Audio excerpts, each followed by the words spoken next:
Genetic testing for weight loss is blowing up right now. In 2024 alone, over 30 million people did at-home DNA tests. And for the first time, we're seeing major health systems and insurance companies start covering genetic testing for things like obesity and metabolic health. Why? Because we're finally realizing that one-size-fits-all diets don't work, and your genes might be the reason why. If you've ever felt like your body just fights you when you try to lose weight, like you're doing everything right but nothing works, this video is for you. Because here's the truth, your DNA is not your destiny, it's your instruction manual. And today I'm going to show you the exact genes that affect weight loss, metabolism, and hormone balance, and how understanding them can finally help you break through that stubborn plateau. And hey, if you're new here, well, welcome. I'm Dr. Renee, double board certified OBGYN and functional medicine doc. And I've been in healthcare for over 20 years and in the functional medicine space for over 11 years, helping women over 40 rebalance their hormones, regain their energy, and lose stubborn weight. And today I'm going to walk you through the key genes that research shows affect weight, metabolism, and hormone balance. And I'll share what I discovered in my own personal genetic testing that completely changed how I approach my health. Because here's what most doctors won't tell you. Knowing your genetic blueprint is empowering, not limiting. So if this is your first time watching my channel, go ahead and hit that subscribe button because you're going to want to stick around for this one. So let's dive in. So why is genetic testing suddenly everywhere? Well, here's what's changed. In 2014, genetic testing cost anywhere from $99 to $500. It was banned in some states like New York. It was seen as more experimental, and there was really no clinical application. But then fast forward to 2025, you can get genetic testing for as low as $50. It's widely available. It is covered by some insurance companies, and it's used by doctors for personalized medicine. The science has caught up. We now know that certain gene variants can make you 2 to 3 times more likely to struggle with weight loss, affect how your body processes macronutrients like fats, carbs, and sugar, influences your hunger hormones, stress response, and even your metabolism. And here's the interesting part. An estimated 40 to 70% of your weight is influenced by genetics.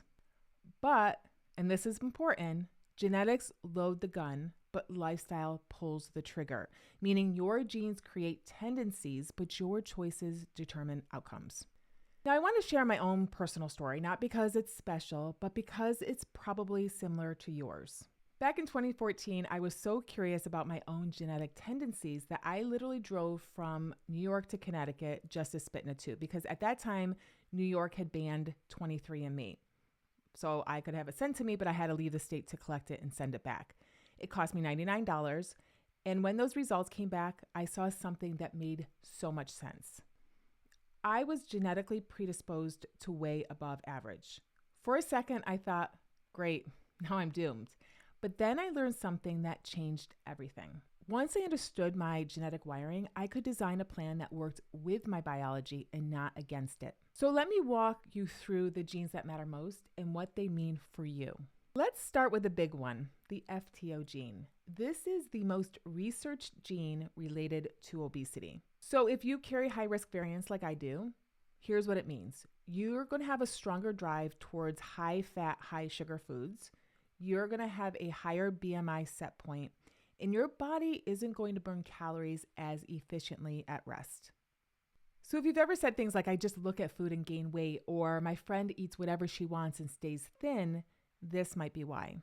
But here's the good news. Studies show that people with FTO risk variants still lose weight very effectively with structured eating and exercise. You just need higher protein intake, controlled portions, and habits that help you burn more calories naturally, like strength training and walking. So if you have the FTO gene, you're not broken. You just need a different approach. And if in the past traditional low-calorie diets have left you starving and frustrated, like they did me, it's not your willpower, it's biology. Next up, we have the ApoA2 gene, and this one might explain why keto didn't work for you. If you carry certain ApoA2 variants, here's what happens. When you eat a lot of saturated fat, like cheese, butter, cream, bacon, and you're not moving much, your body packs on weight fast. So if you've ever said things like, I tried keto and gained weight, which happened to me, or my friend lost 20 pounds on keto, but I gained 5, also happened to me, or high-fat diets make me feel sluggish and bloated, this gene might be the reason why. But the good news is when you swap saturated fats for unsaturated fats like olive oil, avocado, nuts, fatty fish, that weight gain risk disappears.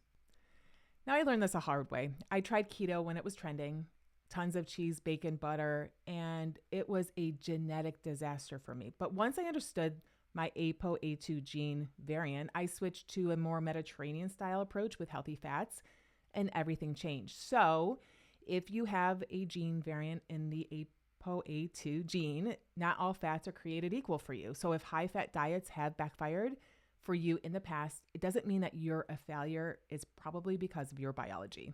All right, let's talk carbs because this gene is a game changer. TCF7L2 gene affects how your body handles insulin and blood sugar. If you carry high-risk variants, here's what it means. Your body doesn't handle insulin and blood sugar spikes very well.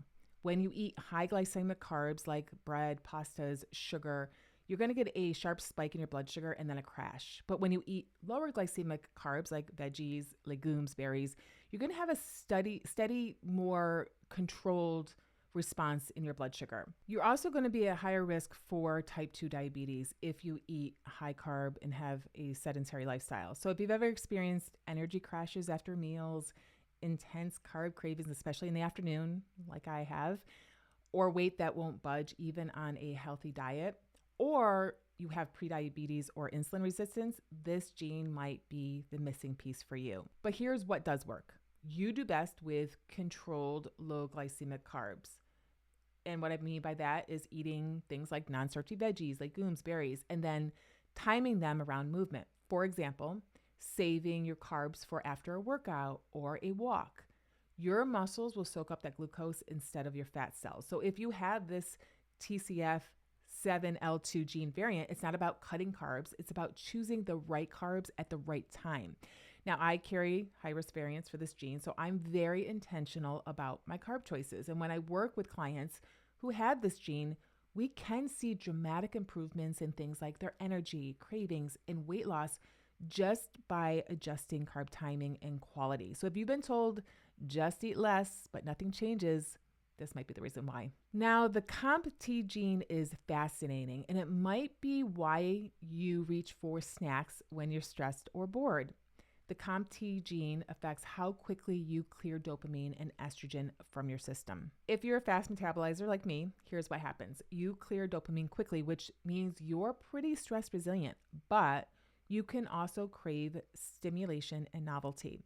This can drive stress eating, caffeine dependence, and reward-seeking behavior. So if that sounds familiar, we're one and the same. So if you've ever reached for snacks when you're bored, not necessarily hungry, or needed multiple cups of coffee just to feel normal, or you've found yourself eating to feel a hit of pleasure or relief, or maybe you've struggled with emotional eating or late night snacking, this gene might be playing a role.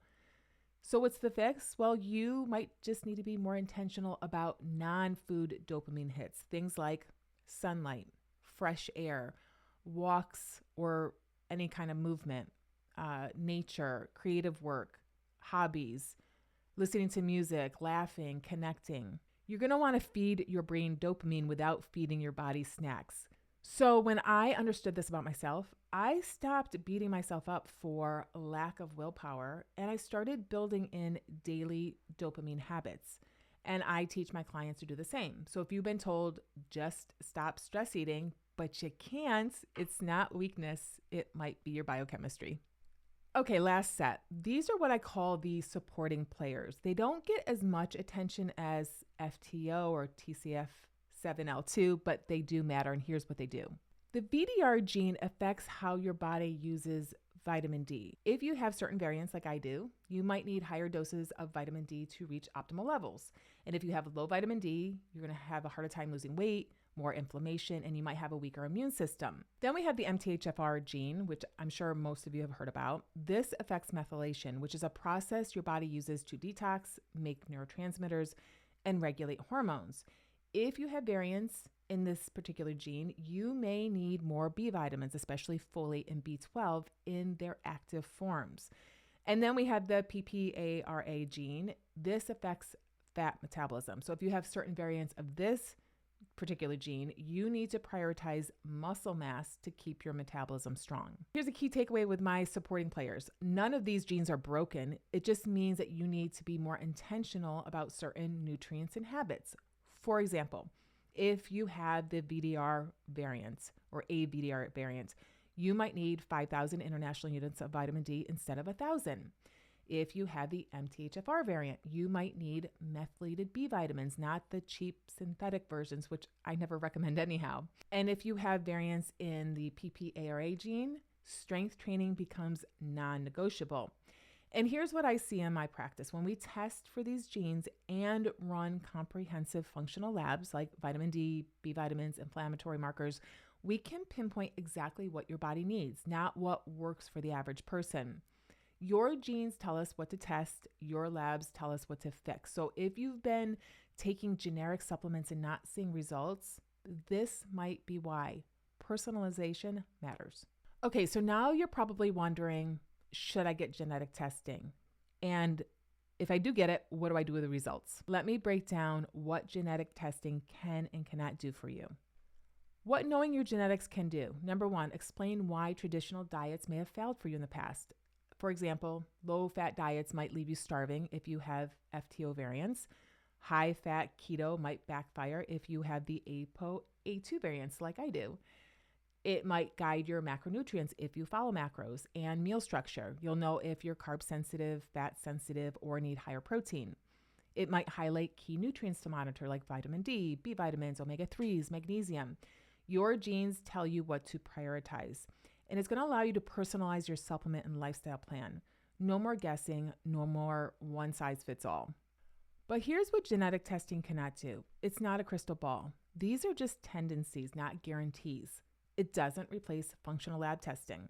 You need to check insulin, hormones, thyroid, inflammation markers, etc. It doesn't diagnose disease. It's a tool for personalization, not diagnosis.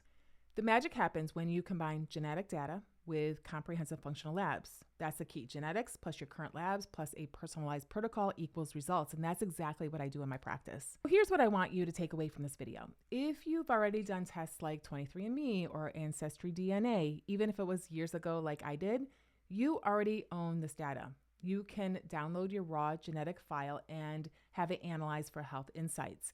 If you haven't done genetic testing yet, it's more affordable and accessible than ever. You can get a kit for as low as $50 to $99, and the insights can last a lifetime. And I've linked the test that I did below in the description. And genetic testing is just the starting point. The real magic happens when you overlay your genetic data with comprehensive functional labs like glucose, insulin, hormones, thyroid, inflammatory markers, gut health markers, and then you turn that into a step-by-step nutrition, supplement, and lifestyle plan. And that's exactly what I do for my clients. We take their DNA, if they have it, their current labs, their symptoms, their goals, and we create a personalized protocol that works with their biology, not against it. And the results? My clients finally understand why their bodies work the way they do, which is so empowering. And they get a plan that actually works. No more guessing, no more generic advice or what's trending, just personalized root cause solutions. So if this resonates with you and you've been struggling with weight, hormones, energy, or symptoms that just won't budge or that you're told are normal, I'd love to help you connect the dots. Personalized medicine is the future and it's available now. So I have a limited number of client spots left for 2025, and I'm currently accepting applications for strategy calls. So if you're interested, click the link in the description below to apply so we can figure out what's really going on in your body and create a plan that finally works. And with that, we'll see you right back here, hopefully next week. Ciao.